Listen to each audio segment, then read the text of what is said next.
Hello, everyone, and welcome to your Daily Detroit, sharing what to know and where to go in Southeast Michigan, coming to you from our studio at Techtown in beautiful Midtown Detroit, Michigan. It is Thursday, May 23rd, 2024. I am Jer Stays, and across the table from me, sharing what to know and where to go in Metro Detroit is none other than Norris Howard back once again. What's going on, everybody? All right, so here's the deal. Before we even get started with this, I'm going to spring this on you. A number of listeners have questions, and they're wondering, why are you the Prince of Brightmoor and not maybe the Baron of Brightmoor? First of all, a baron. First of all, I must be given permission by a prince or duke in order to own land. We already own land in Brightmoor, and thus I am the Prince of Brightmoor, and my mother is the Queen of Brightmoor, and so you're claiming the whole family royalty. That is correct. That is correct. It is, she did abdicate in her later years, so it is now officially a principality and not a kingdom. And therefore I have become Prince Norris of Brightmoor, third of his name, protector of the realm, and all that good stuff. I would have thought you would have taken a local park and added that to your titles and such. It's just the only one over there is like Rouge or Elijah Howell, and both of those parks have gotten reputations for really dubious reasons, and therefore I'm not sure I have abdicated those lands to the city of Detroit. They now own them in earnest. All right, you wanted to say something about another episode, a little crosstalk here. Yeah, so Fletcher, a couple episodes ago, or I think maybe the last episode, was talking a little bit about the Detroit Shock, and I was actually at the first championship game all the way back in 2003 when they won their first WNBA championship. And Fletcher is absolutely right. If you bring the WNBA back to the city of Detroit, we will support it. We will support it wholeheartedly. I remember some of those players by name: Swing Cash, Cheryl Ford, Deanna Nolan, Ruth Riley. Like, they were a squad. Katie Smith later on. They were a squad. And they won in 2003, and then the Pistons won that very next season in the 03-04 season. Like, Detroit was the capital of basketball for 2 years. It was an amazing experience, amazing place. I had only seen the Palace be that raucous twice before in my life, and both of those were playoff games for the Pistons. And we gotta bring him back, y'all. We gotta bring him back. We gotta bring the Shock back. So says the Prince of Brightmoor. That's right. So says. So it is told. Hear ye, hear ye. So I have decreed. Bring back the Shock. Some news that I want to highlight because it's positive, also a little disappointing for folks, but positive. The outreach, the pour out for Michigan Central Station, the Michigan Central Project. They're live from Detroit. The concert has now closed. Like, you cannot get tickets to this thing. Tickets were snapped up in no time. There was a snafu with the website, but there are actually now still tickets available as we record this for their open house, which is a big tour experience that runs from June 7th to the 16th. I'll put a link in the show notes, but it's michigancentralopenhouse.eventbrite.com. But the concert, man, snapped in no time. This is something people are pumped about with Michigan Central. And I'm gonna say this is a good problem to have. This is kind of what you want. You kind of want people to want to come out. You kind of want it to be sold out. I mean, no venue owner would ever say a sold out show is bad. And we don't even know who's going to be playing. Literally, we have connections. They're saying nothing. If I knew something, I would tell you. They're saying nothing. We don't know anything. But the thing about it is that it's also really cool because Corktown, while it has, St. Patrick's Day and it has a few other events, it's becoming almost like where we hold events. It's almost becoming like the event district, if you will, of Detroit, because we have the sports arena, sure, But now we're having Michigan Central. We're gonna have the Riverfront that's down there that actually used to also have Mopop back in the day. And I think that'll eventually come back. Yeah, and that'll eventually come back. It's just that site is actually being used for something like real now. Well, and they're also rebuilding it. Like it's a complete. Yeah. That's where you see all the videos of that cool giant bear slide. Yeah, exactly. We'll talk about the Riverfront Conservancy in a minute, but yeah. Yeah, that's what I'm saying. So it's like, that site is being developed, and so it will probably return in some sort of form.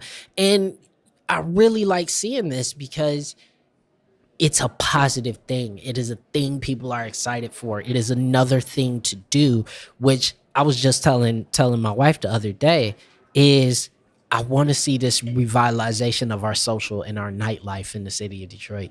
I want us to have more of this kind of stuff. I want us to have more, like, I know people don't go to the club anymore and that's whatever, but I want to see more. Do people not go to the club, or do we just not go to the club? Nah, they ain't going to the club.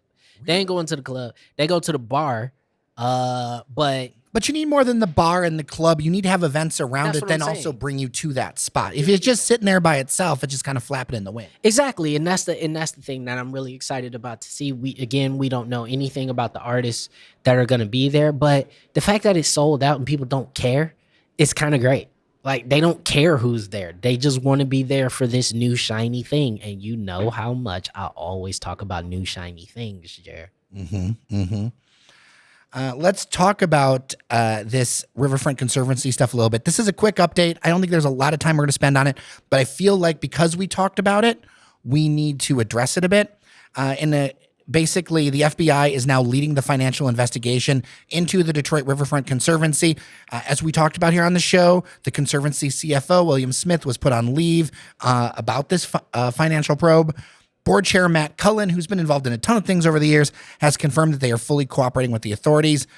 Despite the allegations, the Conservancy project is set to continue, and Cullen is saying in media reports that he has confidence that they will emerge stronger from this ordeal. So that's good to see that they're saying that they're going to, keep going forward, but it will be interesting to see where this goes. Yeah, it will. And, just a quick a statement, again, additionally from Cullen, who put out this statement, who says, we owe it to our donors, other key stakeholders in the entire Detroit community to be transparent and accountable about this situation. And that's exactly what we will be. I think it's important that they get out ahead of this. It's important that they resolve this as quickly as possible, but bringing in the FBI is not a good sign for what's transpired. And let's just hope it can get resolved quickly, because the Riverfront has been a jewel in the crown of the city. Just a documentary about it just came out not too long ago. Actually, I do want to have the producer of that documentary on the show. They're actually listeners of the show. Awesome. Did you know that? No, I did not. Thank you. And it just sucks that this is sort of a taint on that project, but let's keep it moving forward, and hopefully everything will come to the light.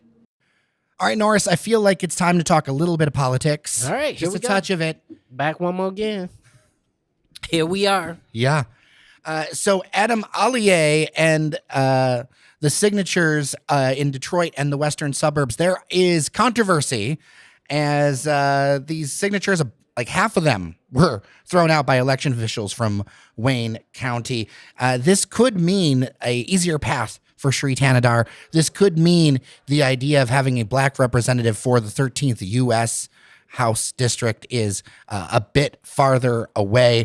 This is quite the development because, a lot of people lined up behind Hollier, and if you can't get this done, well, you're not going to get in there. And to me, it's interesting because getting your signatures is like your first test if you can handle like an organization. Yep. And it makes me wonder, I don't know this guy. I don't know all the situation. I know that a number of the signatures were thrown out.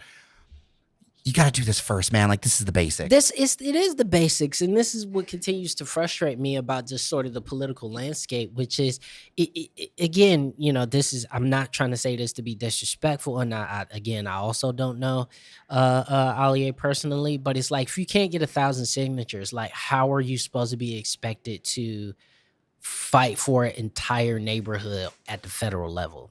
Like, it just kind of it's kind of like walking before you can, trying to run before you can walk, right? And I think also, we could talk about the process and the system for which signatures are verified, thrown out, whatever. That's another discussion. But the system right now is what it is. And you have to work within that system. And you have to also expect that your opponents or potential opponents will challenge that at every turn. They're not just going to let you go and get signatures and run against them. If every politician could run unopposed, they would. Yeah. So here's the thing for me, and I don't mean to make this about us, but I'm going to say, and I'm not running for office. It's not a thing. However, I bet you I'd get 500 signatures on my own.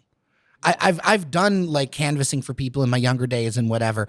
Whereas going out to like, I don't know, the DCFC game or going out to a community event, and I know people are busy and whatever, but if you want to win, show up there. And I think this goes to the thing that people do not give Sri Tanadar credit for, is that if there's a foam plate, he appears. He eating some ribs or whatever somewhere.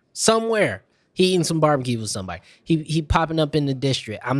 We could talk about the effectiveness of his policies or what he's stood for, whatever. But in terms of campaigning and winning, he's proven he could do it. And I think he'll do it again. And I think he'll do it again because he just does what halfway decent politicians do, which is when it's time to appear, he appears. When it's time to not be seen and shut up, he shuts up. And that's a skill.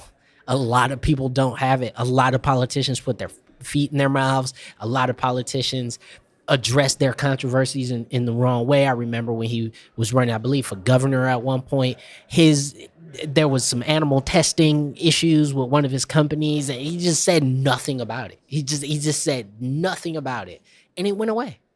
Well, I mean, also running for governor is different than running for a House seat, right? And like, I think it's politics for sure. And I think he's gotten sharper with some of these things. Why don't we talk about that bigger elephant in the room about black representation? Because that seems to be something that the media and lots of folks feel to be very important. It is important. And it is difficult to talk about. This district also includes a lot of Detroit, but it also includes a lot of the Grosse Pointes. It includes a lot of downriver territory. Mm-hmm. It is important, but I don't know if we're going to get there again. No, I don't want to say we're not going to get there again, but I think we're not going to get there if either the system remains the same or we trot out the same people. If no new people sort of emerge as those who want to take the reins and become part of the political landscape in Metro Detroit. I think black representation is ultimately incredibly important in this region because it is still a majority black city, even with the changes in population that were reported recently. It is still a staunch black metro area, even if we count the suburbs, even if you count downriver and in the points and all that. It's just a lot of black folks here, okay? And they need to be represented at the federal level. I think the issue and the thing that people don't like talking about is the fact that who new has emerged. There is nobody who has been exciting. I mean, not on the black ticket. I'll just put it that way. On the black ticket, we've seen folks from other communities emerge. We've seen new people emerge out of Dearborn, for instance, who have been very dynamic and been captivating. We talked a little bit about this off air, and I'll bring it up. What about that move about leadership? Because you got a lot of people with money and resources, and if you're going to run for office, you need money and resources. A lot of those folks have hit Southfield, have hit Farmington Hills. Is that impacting this? Because that's not in that district. Absolutely. It is hard to run a campaign where your constituency can't donate to you. Or vote for you. Right? If we're talking about the most politically active people, as we all know, older people vote more. If you're in a district that is filled with young African-American voters, you better hope and pray there's a church in that district. Because if there's not, ain't nobody voting for you. That's based off the numbers. That sounds crass. It sounds callous. It sounds somewhat dismissive, but that's what the numbers show us. Voting numbers continue to remain low and, in my opinion, dismal within the city, and this is just the reality of it. And so if we want black representation, not only do we need probably somebody newer, fresher, younger to energize that base, but we also need maybe some interlopers. It sounds messed up, but maybe somebody got to come from Southfield and Lathrop Village and move back and become that new person. Because as it stands right now, a lot of that base simply is not in the city as much as it used to be back when I was younger. Possibly unpopular opinion. Hill Harper should have ran for that seat, not for Senate. Absolutely, he should have ran for the seat. Absolutely. I think the Senate campaign, I still would love to talk to him out in the air, all that other stuff, but like, I feel like that's a much easier road. It's not so much that it's a much easier road, it's that who his opponent is. Alyssa Slotkin is somebody who has learned how to navigate the purple wave, which is what a lot of people do not know how to do. She is palatable. She has learned how to talk to both sides of the aisle. She has learned how to wade through a little bit of Trump country while at the same time talk to the very much so pro-union crowd. She's a formidable opponent just from the outside looking in. She's going to be hard to beat in that district for a Senate seat, and also it's a Senate seat. It's just as higher barrier. Statewide. Hill could have, with that, he had some name recognition being an actor, and it's going to have a lot more strength in that 13th House district, which he could campaign easier. You don't need as much money to do it. Thank you for correcting me. It's a Senate seat, so it's statewide. Right. It's a statewide seat, so there's so much more that you have to do and coalitions you have to build, whereas you could start in the House and do a lot and still be part of the legislature.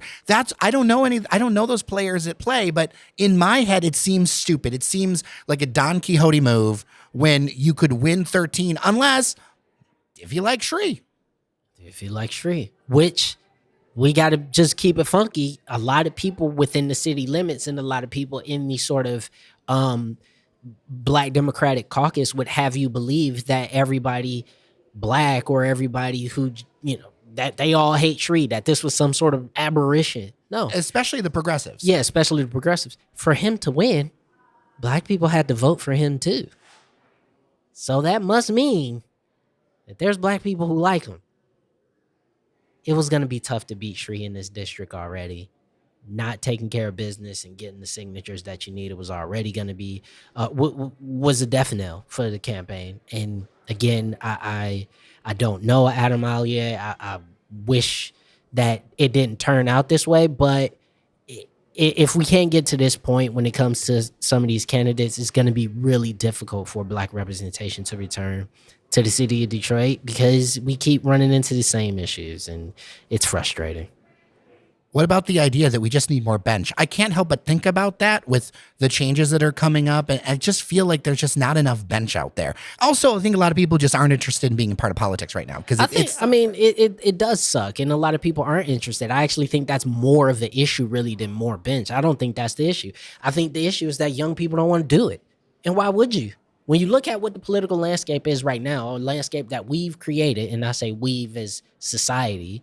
Why would anybody want to be a politician, truthfully, when you really think about it? If you're sane. If you're a sane person, you have to truly love leadership, politics, and all that good stuff if you want to go into it at this juncture, because right now it's a hellscape. And I understand why any young person wouldn't want to do it, but at the same time, we can't keep complaining about it if nobody wants to step up and do it. That's fair. Norris Howard, it's always good to talk to you, man. It's always good to be Still here. Prince, not Baron of Brightmoor. Not Baron of Brightmoor. I am Prince. I've attained this title through hereditary power. I was the heir apparent, and I remain the heir apparent of Brightmoor. And we will see where the future of it goes under my leadership. All right. With that, I am Jer Stays. Thank you so much for listening to Your Daily Detroit. Remember that you are somebody, and we'll talk tomorrow.